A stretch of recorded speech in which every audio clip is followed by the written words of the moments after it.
Jacques-Olivier Thibault, bonjour. Bon matin, Charles. Comment vas-tu? Courtier, évidemment. Proprio direct aussi. Exactement, encore et toujours.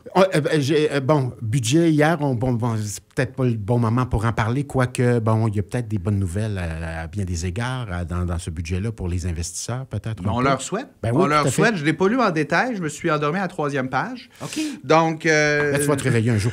Les offres conditionnelles à la vente et leur fonctionnement aujourd'hui. Oui, ce matin, pour cette première chronique de novembre, les offres conditionnelles à la vente. Souvent, j'entends beaucoup.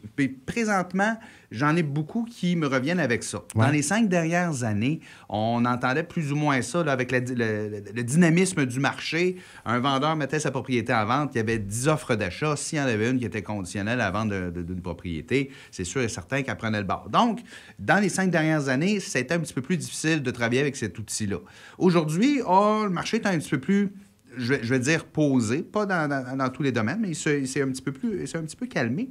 Et ça donne qu'on revoit des offres conditionnelles réapparaître. Est-ce que c'est bon, c'est mauvais? Ouais. Qu'est-ce que ça mange en hiver, cet élément-là? Bien, écoute, je voulais démystifier ça ce matin rapidement, puis s'assurer que on sache si c'est un bon outil pour nous ou pas. Exemple, je vais te prendre un exemple, Charles. Tu me dis, je veux vendre ma propriété, mais je veux en trouver une qui va être plus petite ou plus grande, quoi que ce soit. Mettons qu'on veut réduire le format de la maison. Oui. Les enfants sont partis de la maison, puis on ne veut pas qu'ils reviennent. Bienvenue dans mon monde. Exactement. Donc, on dit, je vends la maison, je n'achète une autre. Bien, on va magasiner en premier lieu. Puis, ensuite, on va trouver une maison, on fait une offre, mais qui va être conditionnelle à la vente de ma propriété. Je peux acheter ta maison, mais il faut que je me libère de la première. Donc, comme on dit, on s'inscrit, avant de s'inscrire sur Tinder, il faut confirmer que le divorce est prononcé. Voilà. Donc, c'est un peu le même principe. Et là, on s'inscrit avant. C'est ce que ça dit, là. Donc, on a une condition de divorce. Donc, inspection, financement, quand même, malgré tout. Et de ce côté, on va rajouter la condition de la vente de la propriété. À ça... Pour ce qui est des avantages et inconvénients, pour l'acheteur, bien, dans sa tête, bien, c'est moins stressant. Je peux acheter une maison, puis prendre le temps de vendre la mienne. Ça a l'air beau comme ça, mais quand on gratte un petit peu le vernis, malheureusement, il y a beaucoup de stress qui peut être rattaché à ça. C'est que là, on se met entre l'arbre et l'écorce, littéralement. Littéralement. Donc, okay. De notre côté, bien, on se force pour acheter une propriété. On dit oui, mais je veux me dépêcher à régler mes conditions rapidement. Bien, une des conditions... c'est de vendre ma maison. Ça peut Donc là, je veux régler ma condition de vendre ma maison rapidement. OK. Donc, déjà là... Sans trop y perdre au change. Ben, c'est ça qui peut arriver. Tu peux dire, il faut que je vende vite, j'ai trouvé ma maison que je veux. Et voilà, tu as tout compris, ouais. Charles.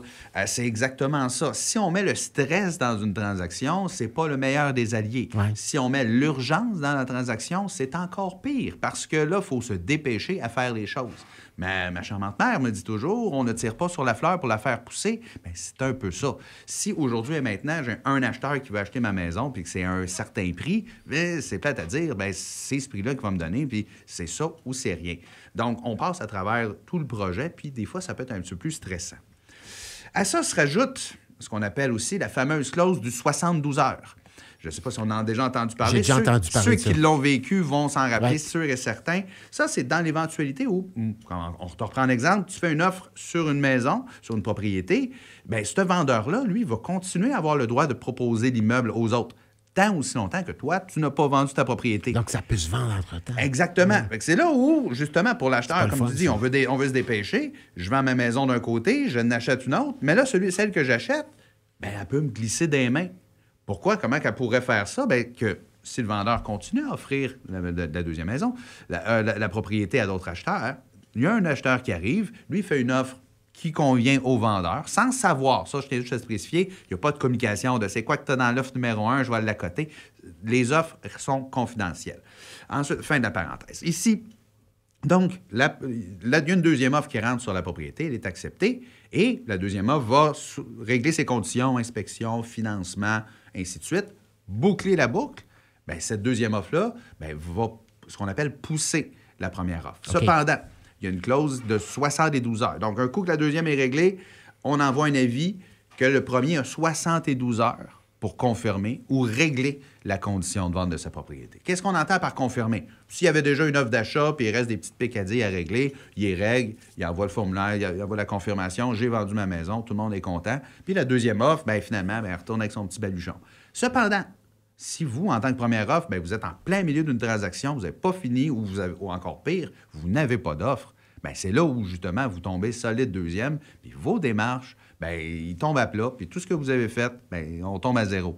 Si vous avez une offre d'achat acceptée sur votre propriété, que vous êtes en vente et que on perd la maison, c'est là qu'on se met encore plus dans une situation. Il faut vendre, puis aller rester chez quelqu'un, chez vous, en attendant, puis après ça, de trouver quelque chose. Le nombre de fois que je dis à mes clients que je n'ai pas la place pour les héberger dans mon sous-sol dans une semaine, c'est quand même assez... Mais comment on arrime tout ça, Jacques-Olivier? Bien, d'un, c'est d'avoir justement des bonnes conditions.